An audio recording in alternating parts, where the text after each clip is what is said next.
Somewhere between Mars and Jupiter, there is an object so large that astronomers had to invent a new category just to describe it. It is nearly 600 miles across. It contains about a quarter of all the mass in the entire asteroid belt, and it has been quietly orbiting the Sun for over 4.5 billion years, almost completely ignored by the rest of the solar system.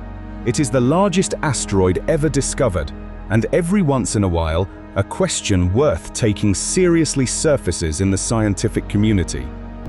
What would actually happen if an object that size, moving at cosmic speed, struck the Earth? The answer is not what most people imagine. It is not a Hollywood explosion. It is not a single moment of destruction. It is a sequence of physical events, measurable, predictable, and grounded in laws we already understand, that would unfold over seconds, then years, then millions of years.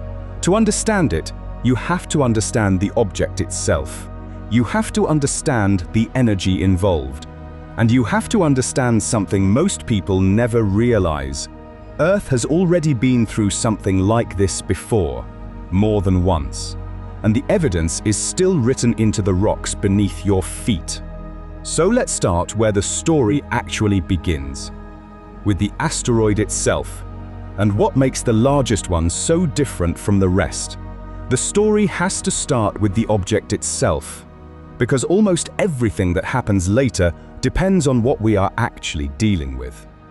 And here is the first thing worth understanding clearly. The largest asteroid in our solar system is not really an asteroid in the way most people picture one. It is not a jagged piece of rock the size of a building or a mountain tumbling end over end through space. It is something much closer to a small world. The largest object in the asteroid belt is about 940 kilometers across, which works out to roughly 590 miles. To put that in terms that are easier to picture, that is wider than the state of Texas. It is larger than France. It is larger than the stretch of land between New York City and Detroit. If you placed it gently on the surface of the Earth, it would touch the ground in one country and brush the edge of another. That is the scale we are talking about. We are not discussing a rock. We are discussing a body large enough to be its own world, with its own gravity, its own internal structure, and its own quiet history written into its surface. This particular object, Ceres, if you have heard the name, used to be classified as the largest known asteroid. In 2006, it was reclassified as a dwarf planet. The reasons are revealing. Ceres has enough mass that its own gravity has pulled it into an almost perfectly spherical shape. Most asteroids cannot do that. They stay irregular and lumpy, what scientists sometimes describe as potato-shaped, because they lack the mass needed to compress themselves into spheres. Ceres is different. It has internal structure. It has layers of rock and ice. There is even strong evidence, gathered by NASA's Dawn spacecraft, that it harbors pockets of salty liquid water beneath its surface, possibly a remnant of an ancient subsurface ocean. By every reasonable measure, it is a tiny planet that simply happens to live among the asteroids. Below Ceres, you find a small set of other very large bodies. Vesta, the second largest, is about 525 kilometers across. When Ceres was reclassified, Vesta technically became the largest true asteroid by the strictest definition. Then there is Pallas, around 510 kilometers, and Hygeia, around 430 kilometers wide. These are not stones, these are not boulders.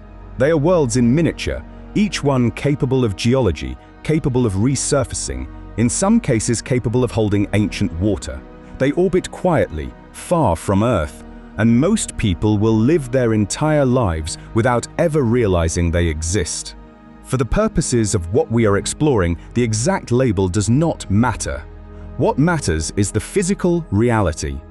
The largest object in the asteroid belt represents the physical upper limit of what an asteroid impact could ever do to Earth. Anything bigger, and we would not be talking about asteroids at all.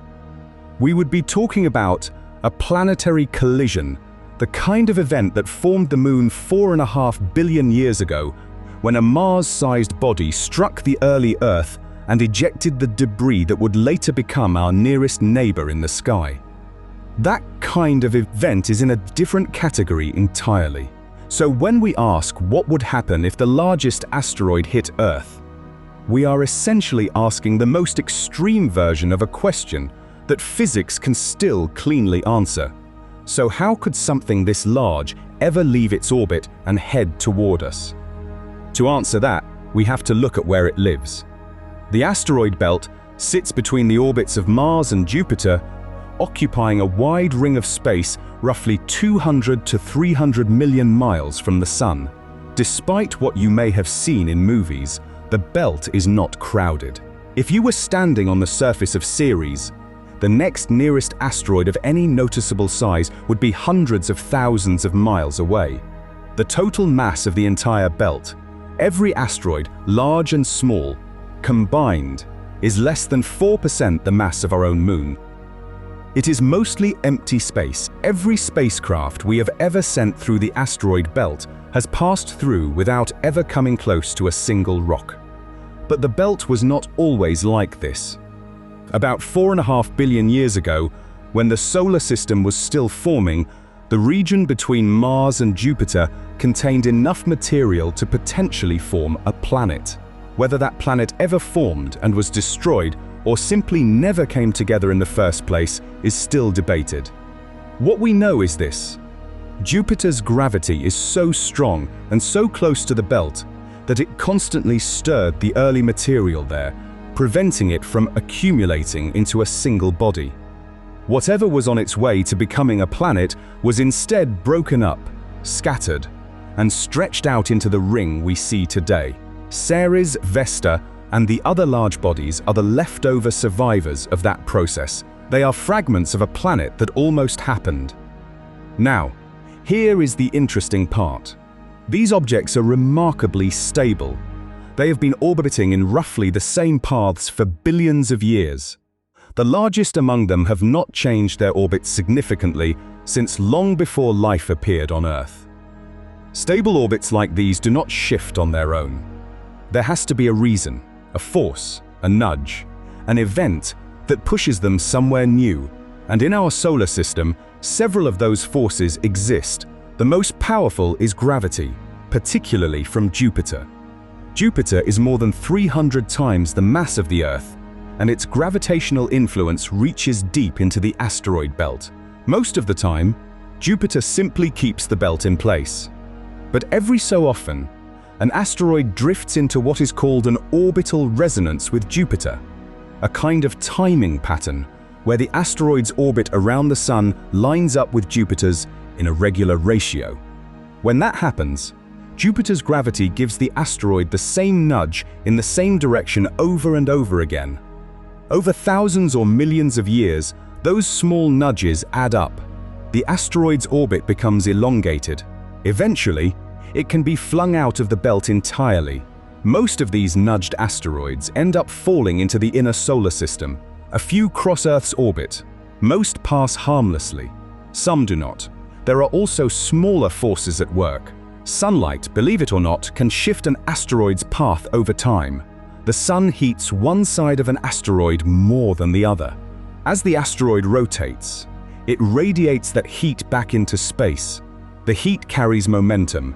Over centuries and millennia, that tiny push gradually changes the asteroid's orbit.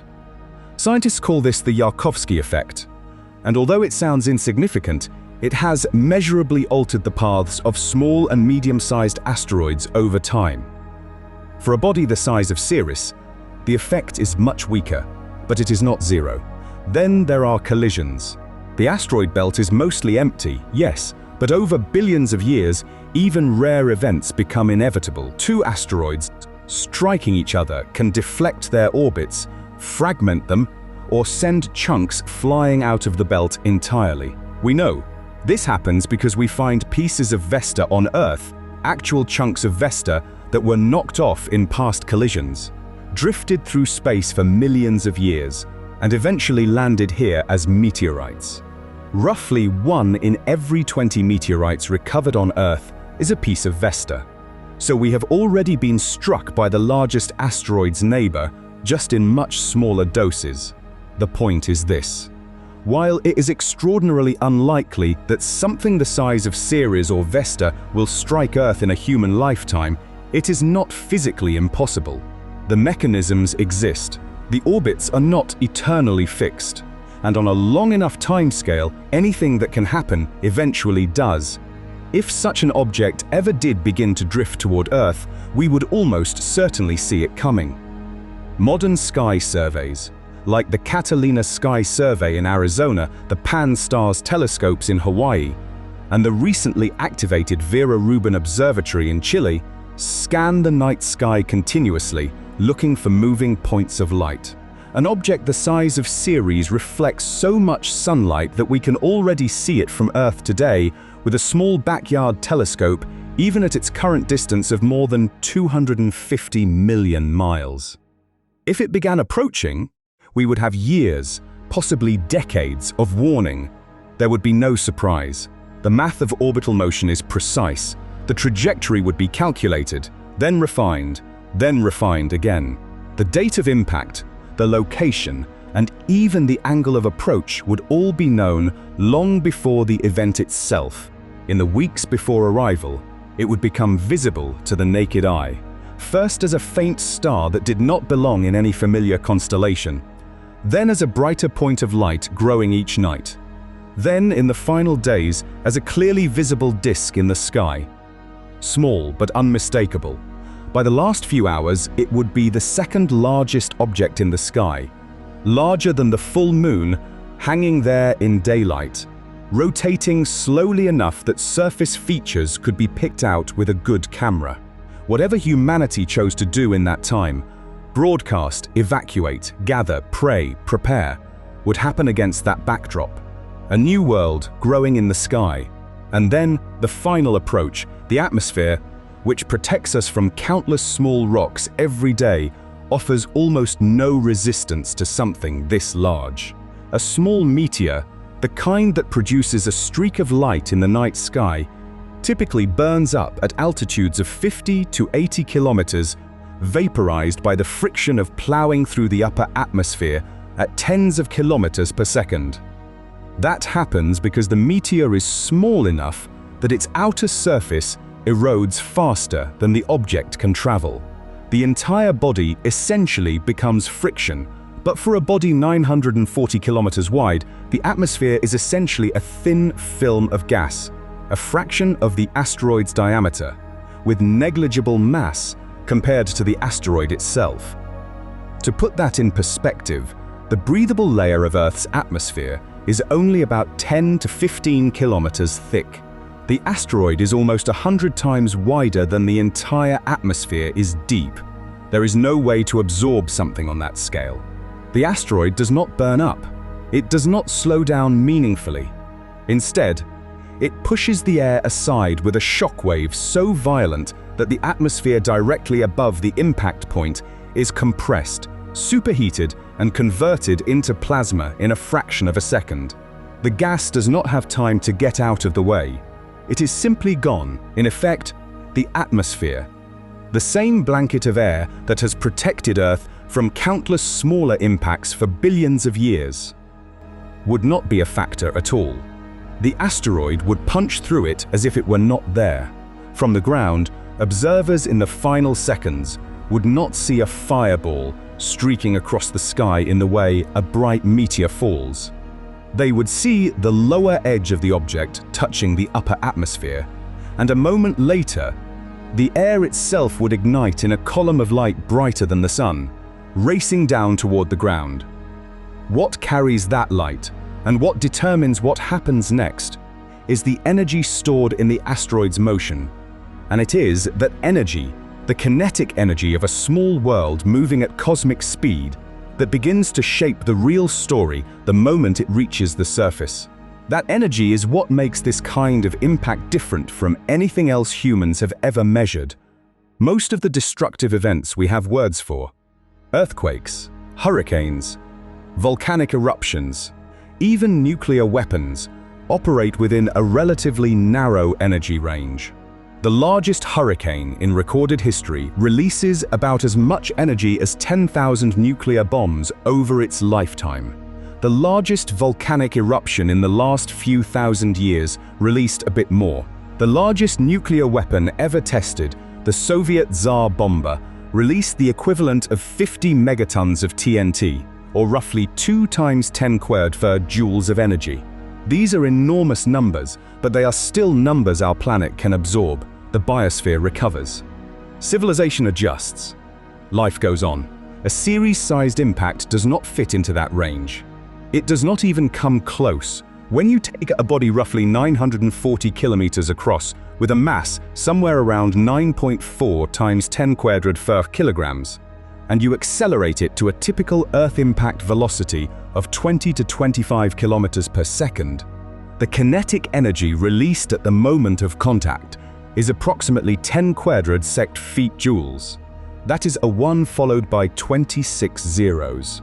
To give you a sense of what that means in human terms, that is roughly 1,000,000 times the energy of every nuclear weapon on Earth detonating simultaneously. It is roughly 100,000 times the energy of the Chicxulub impact that ended the age of the dinosaurs. It is more energy than the Sun delivers to the entire surface of the Earth in a full month. And all of it is released in less than a second, concentrated into a single point on the planet's surface. Physics has a clean equation for this. The kinetic energy of a moving object equals 1/2 its mass multiplied by the square of its velocity. The square is the important part. Doubling the speed of an asteroid does not double its energy. It quadruples it. So even though the largest asteroid moves at roughly the same speed as smaller asteroids, the difference in mass at this scale produces an outcomes that scales non-linearly into territory the planet has rarely encountered. The first thing that happens at the moment of contact is that the rock and water and soil at ground zero do not break, do not crack, do not crumble. They vaporize, they turn instantly into superheated gas. The temperature at the impact point briefly exceeds the surface of the Sun. A column of plasma, formerly the asteroid, the atmosphere, the bedrock, and anything else within hundreds of kilometers of the strike, erupts upward into space at velocities high enough to escape Earth's gravity entirely. Some of this material returns to the surface within hours. Some of it enters orbit and falls back down weeks or even months later. A small fraction is launched fast enough to leave Earth permanently, scattering across the inner solar system. The crater itself is not what most people imagine. When something this large strikes the surface, the rules of crater formation change. A small meteor leaves a small bowl. A medium impactor leaves a deeper bowl with a raised rim. But at planetary scale, the crust briefly behaves like a liquid. The ground rebounds upward. A central peak forms in the middle of the crater, sometimes rising kilometers above the surface before collapsing back down. The final crater, after everything settles, would likely measure between 1,500 and 2,000 kilometers across. Wider than India, wider than the entire continental United States from coast to coast. The depth, after the central rebound, would still measure tens of kilometers below the original surface. The crater would be visible from the Moon.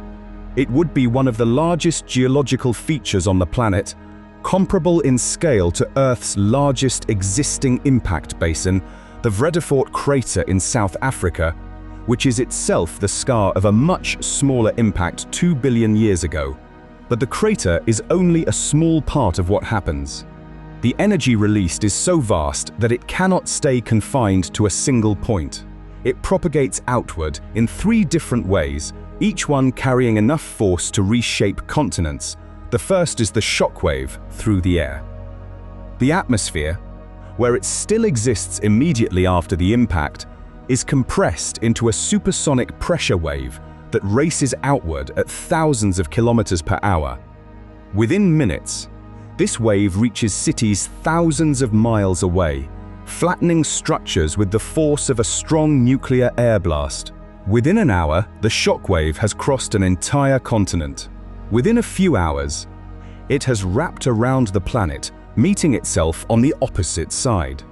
Wind speeds in the immediate vicinity of the impact would briefly exceed what the human nervous system can even register, measurements we have only ever inferred from the geological record. The second is the seismic shockwave through the ground. This is essentially a planet-scale earthquake. The energy of the impact propagates through the Earth's crust and mantle as seismic waves, producing simultaneous earthquakes everywhere on the planet. The magnitudes are difficult to express on the standard Richter scale, because the scale was not designed to measure events of this size. Estimates put the equivalent magnitude somewhere around 12 or 13. For comparison, the largest earthquake ever recorded by instruments was a magnitude 9.5 in Chile in 1960. A magnitude 12 event would release roughly 1,000 times more energy than that. There is no place on Earth that would not feel it. Mountains shift. Coastlines crack. The crust itself rings like a bell for hours. The third, and possibly the most far-reaching, is the ejecta.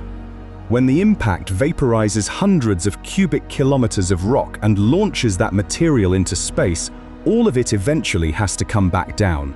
And it comes back down everywhere. Within hours of the impact, debris re-enters the atmosphere across the entire planet, not just near ground zero, but on the opposite side of the world. Each piece of returning debris is a meteor in its own right, glowing red-hot as it falls. The combined heat released by all of this material entering the atmosphere simultaneously is enough to raise the temperature of the upper atmosphere by hundreds of degrees, briefly turning the sky into something closer to an oven than an open space.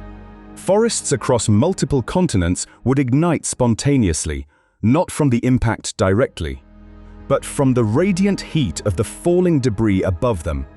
This is exactly what the geological record shows happened during the Chicxulub impact 66 million years ago. The thin global layer of soot and charcoal at the Cretaceous-Paleogene boundary, found in rocks all over the world, is the buried record of a planet-wide fire ignited by the falling debris from a single impact.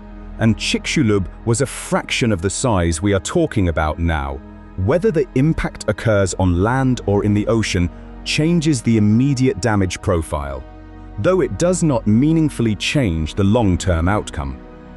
If the asteroid struck the open Pacific, the immediate vaporization of seawater and seabed would generate a tsunami unlike anything in human experience. The initial wave at the impact point would rise hundreds of meters high, possibly over a kilometer. As it propagated outward across the ocean, it would lose height but maintain energy. By the time it reached coastlines hours later, it would still be tall enough to inundate cities tens of miles inland.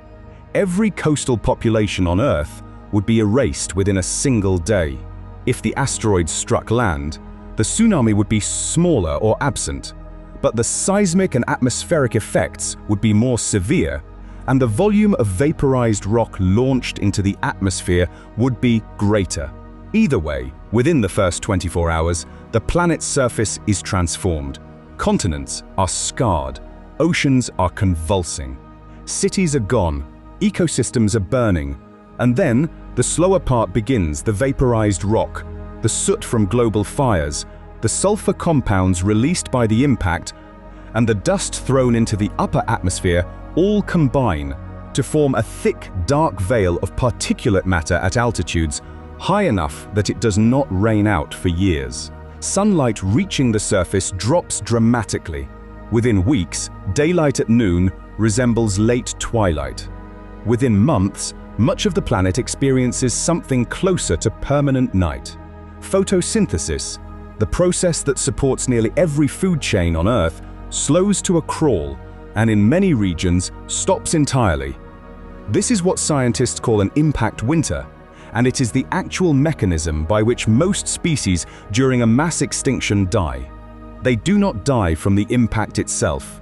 They die from what comes after. Without sunlight, plants cannot grow. Plankton in the oceans die first, then the small fish that feed on them, then the larger predators that feed on those.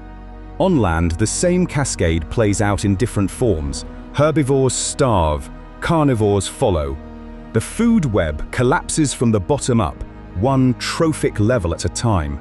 Within a few years, the planet's biological productivity drops to a fraction of what it had been the day before the impact. Temperatures plummet. With sunlight blocked, the surface of the Earth cools rapidly.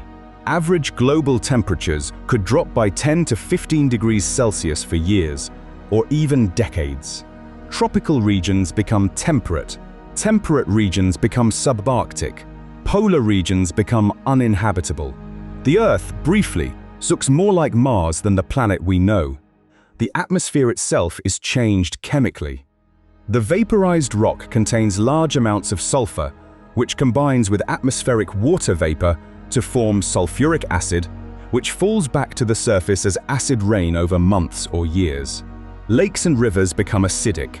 Ocean surface waters acidify, dissolving the shells of coral, plankton, and shellfish.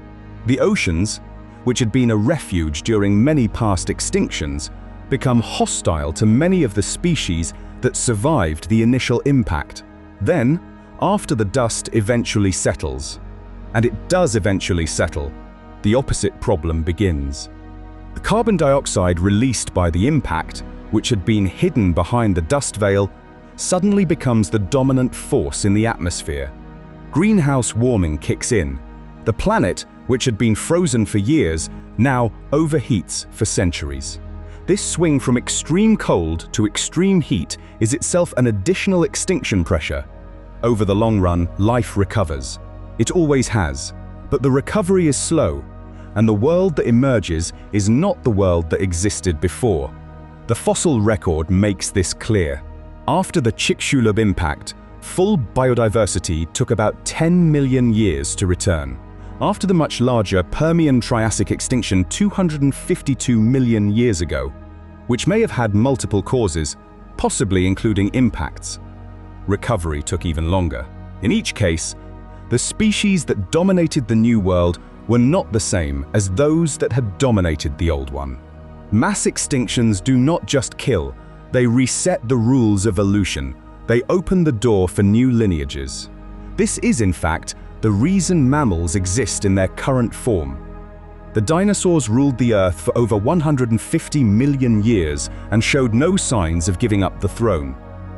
It took a 10-kilometer wide rock from space, falling at 20 kilometers per second, to clear the path for the small, warm-blooded survivors that would eventually evolve into us. Without that impact, there is a real argument to be made that humans, in any recognizable sense, would not exist.